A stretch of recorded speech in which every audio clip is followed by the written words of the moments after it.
Well, Energy Minister Chris Bowen is currently swanning about Brazil for the COP30 climate summit as he desperately holds on to his ultimate goal of securing the 2026 COP31 conference in Adelaide. It comes as the Prime Minister claims that the $2 billion price tag is a lie. Well, commentary is commentary. People plucking figures, from who? We have bid for COP to host it.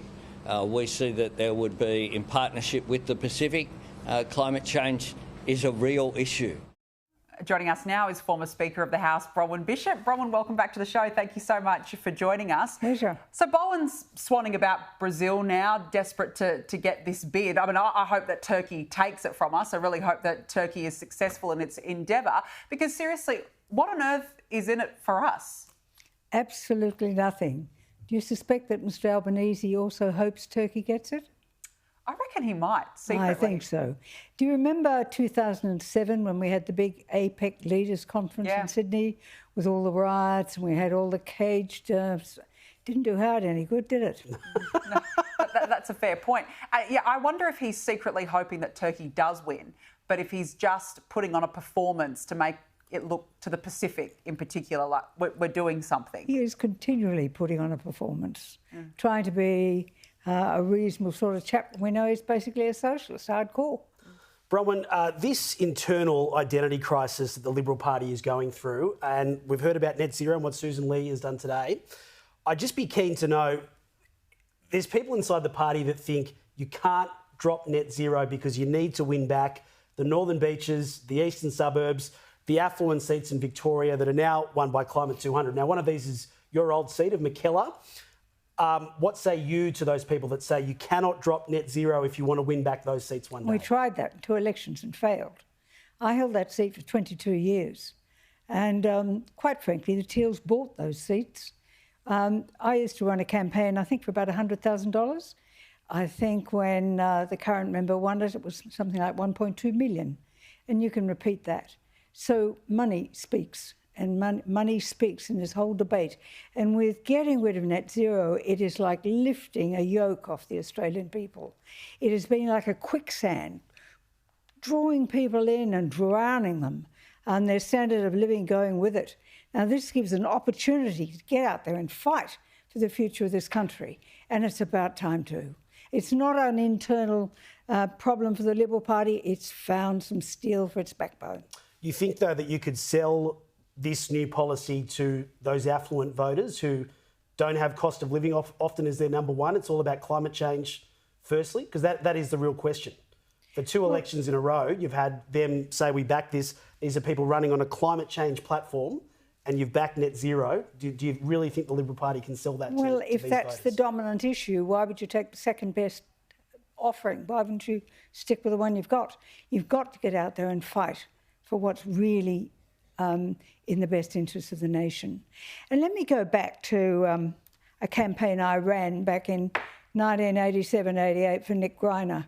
We won seats in the west of Sydney, which is where I had put my office as president of the party, where I put an office when I was senator, because these people have aspirations for the country, for their kids, and they've been ignored for too long. Look at Melissa McIntosh out there. She is strong and for her people. That's where so much of the future of the Liberal Party lies. Penny Wong made some interesting comments today. She said that the Coalition's decision to dump net zero is showing disrespect to the Pacific. Have a listen to what she said. The Pacific's view of the Coalition's approach to climate policy is well documented. And it has become emblematic of the Coalition's disrespect for the Pacific. The Pacific regard climate change as their number one issue. So when parties ostensibly of government in our country do this, or make jokes about water lapping at the door, or demonstrate to them that they simply are not prepared to act, what the Pacific take from that is disrespect. Well, what about our own interests, Bronwyn? She's so disingenuous, isn't she? I mean, she knows very well that one of the things that those Pacific Island states want is for Australia to stop exporting fossil fuels. And she knows that both parties, all parties in Australia, know that cannot be done, and that pays the bills. That's what keeps our country going.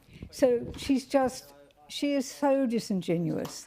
Everything that she has to say, it's looking down on Australians. She sits up there, look how superior I am. The epitome of a mean girl, I think. What do you make of the comments she also made earlier, likening the Liberal Party to a fringe party now? She said it's going by the way of one nation. How concerned do you actually think that Labor is now that energy policy is actually back on the national agenda again? And this is the thing that's so important. It hasn't been on the agenda. They've got away with blue murder. Now the accent and the acid will be on them. How many times have we asked, how much, Mr Albanese, is your policy costing us? How much does it cost to build these great stanchions and replicate the grid? How much do all these solar panels that are not even connected to the grid, how much is all that costing us? And they all say, oh, well, it'd be more expensive to do it the other way. Well, it won't. This is the most expensive piece of policy we have ever seen in this country. And furthermore, it's all off budget. We've got $1 trillion of debt on budget. That's it. And we've got trillions of dollars off budget. That's it. 1.3 trillion just to replicate the grid. And they won't tell us how much. They won't tell us. They It's won't. all cabinet But in now, confidence, commercial in confidence. And it's got to stop. We're back now where we can discuss the issue and the acid can be put on them. They can't get away with not telling the Australian people anymore. Just very quickly before you go, what did you make of Susan Lee's performance today and in the last week? And has that bought her a bit more time as leader, do you think? I think she did well. I think she did well. She's got a policy, she's got a position, she's got the party together. She's out there to sell it. So what do you think of Angus Taylor doing a little one-on-one with the Sunday Telegraph today? He's determined to get his point of view out.